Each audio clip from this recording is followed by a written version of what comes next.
Hi, I'm Turk Strongman at Theron Ramacharaka. Thank you for selecting this fourth chapter, narration, video, fourth chapter of the Astral World.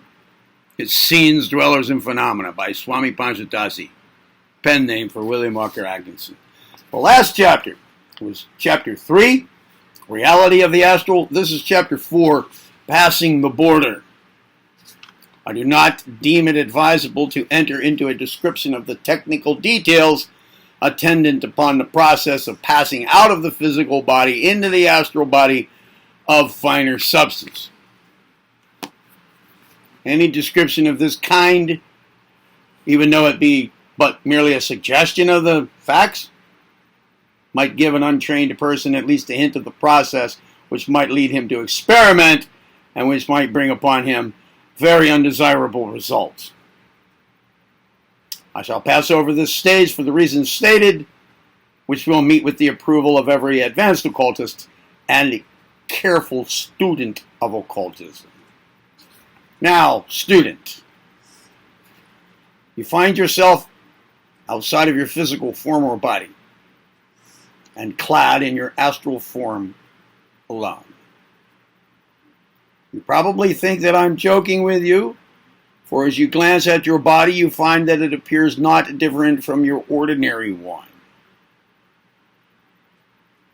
Even your clothing is the same, to the most minute detail.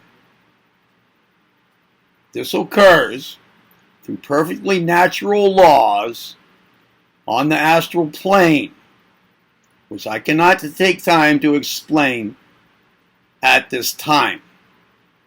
You realize, however, that you are indeed out of the physical body when you turn your head and perceive your own physical form, as well as mine, seemingly sunk in sleep in the armchairs in which we were seated a few moments ago, in which we seated ourselves.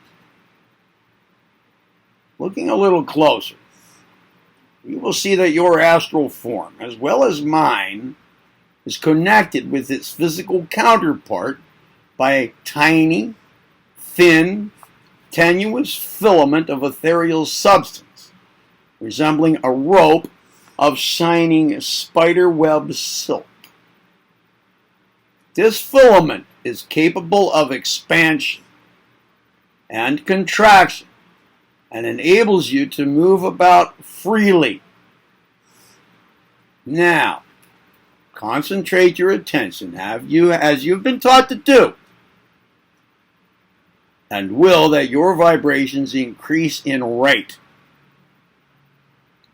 but in perfect harmony with mine, so that you will keep in my company, instead of moving on to other subplanes or subvisions, parting with my company. You would not find it exactly safe or pleasant to leave my presence until you have learned to pilot yourself in these strange waters. You will find yourself with me in a strange atmosphere, although you have not moved an inch in space. Behind you, so to speak, you perceive dimly the room in which we were just living. And ahead of you, so to speak, you perceive strange flashes and streaks of phosphorescent light of different hues and tints.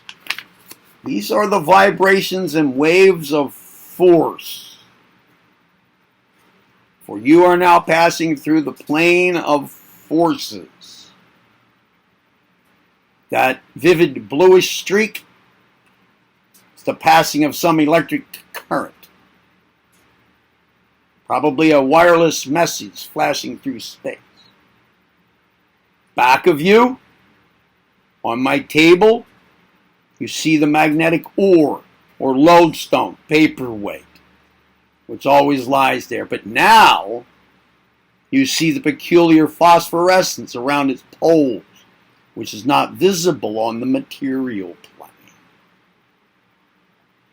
You also notice a peculiar faint vibratory glow around every physical object. This is the force of atomic and molecular attraction, and so on.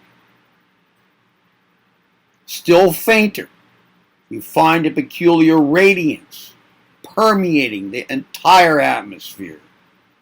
This is the outward sign of the force of gravitation. These things are all very interesting. And if you were a learned physicist or a great physical scientist, you could scarcely be dragged from this plane. So interesting would be the study of force made visible. But, as you are not such a person, you will see more interesting sights ahead of you.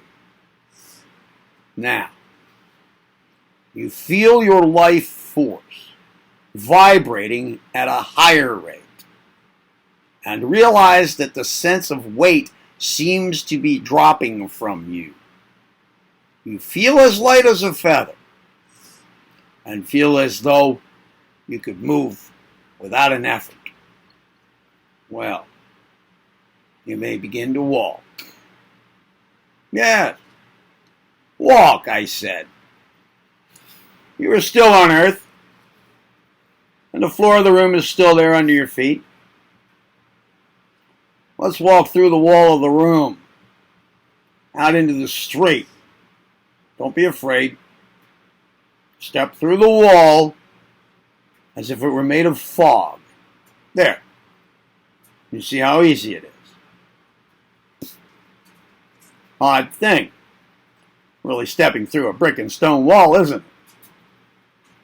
But it's still more odd when you stop to consider that as we moved through the wall, really, as we moved, the wall really passed through our thin substance, instead of the latter passing through the wall.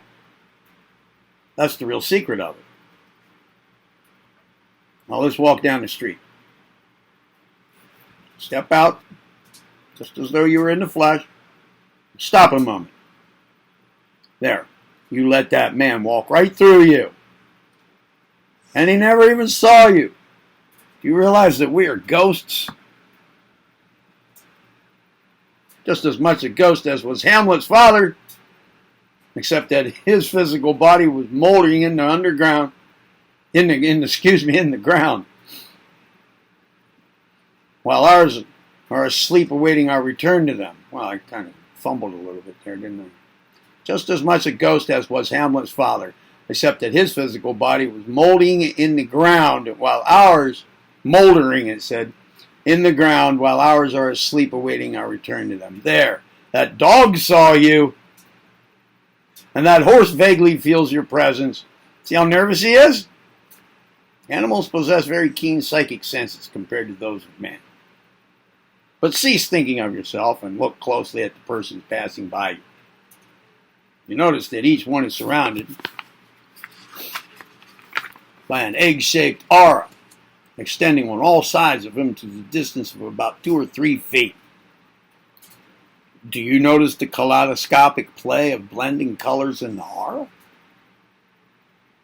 Notice the difference in the shades and tints of these colors, and also observe the predominance of special colors in each case.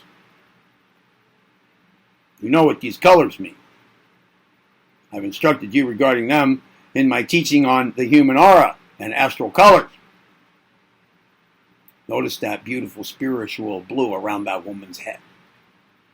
And see that ugly, muddy red around that man passing her? Now here comes an intellectual giant. See that beautiful golden yellow around his head, like a nimbus? But I don't exactly like that shade of red around his body. And there's too marked an absence of blue in his aura.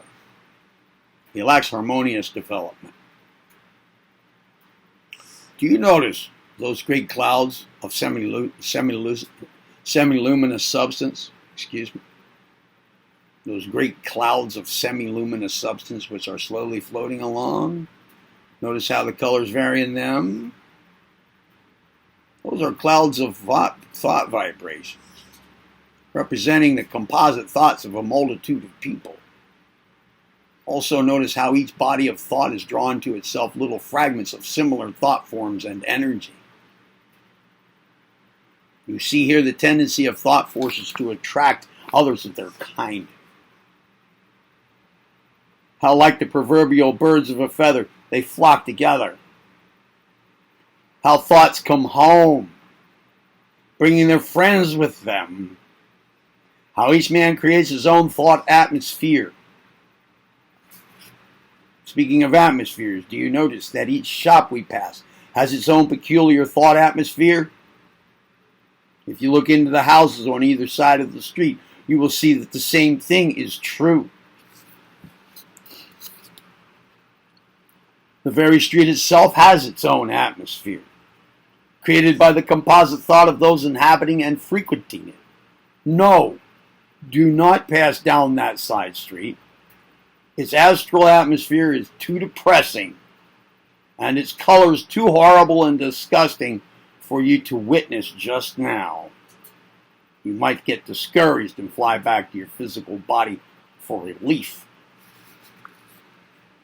Look at those thought forms flying through the atmosphere. What a variety of form and coloring. Some most beautiful, the majority quite neutral in tint, and occasionally a fierce, fiery one carrying its way along toward its mark. Observe those whirling and swirling tiny cyclotic thought forms as they are thrown off from that business house. Across the street, notice the great octopus monster of a thought form, with his great tentacles striving to wind around passing persons and draw them into the flashy dance hall and dram shop. A devilish monster that we would do well to destroy. Turn your concentrated thought upon it and will it out of existence. There. That's the right way. Watch it sicken and shrivel. But alas, more of its kind will come forth from that place. Here, wheel yourself up above the level of the housetops. You can do it easily. If you only realize that you can. There, I've helped you to do it this time. It's quite easy when you gain confidence. However, if you lose confidence and grow afraid, down you'll tumble to the ground. And you'll bruise your astral body. All right, now, from this height, look down around you. You will see a great multitude of tiny candle-like lights. Each represents a human soul. Here or there, you'll see a few much brighter ones. And far apart, you'll see some that shine like a brilliant electric spark. These last are the auric symbols of an advanced soul. Let your light so shine. Behold the radiance emerging from that humble house of religious worship. Look at that. Contrast that with the unpleasant auric atmosphere of that magnificent church structure right next door to it. Can you not read the story of spirituality and the lack of it in the cases of these churches? But these sites, interesting though they may be, and as useful as they are in illustrating the lessons you have learned in the class or from the manual, are far less in the scale than those which we shall witness in a moment. Come, take my hand. Our vibrations are rising. Come. The next chapter will be number 5, some lower subplanes. Remember, subscribe to the channel if you haven't done so already. Give it a like, thumbs up, comment constructively and positively if you like. Share the joy of the channel with others, and all of that good stuff. I'm Strongman at Theron Ramacharaka, and that was chapter 4, 5 of the Astral World by Swami Panchadasi. See you next time. Be well.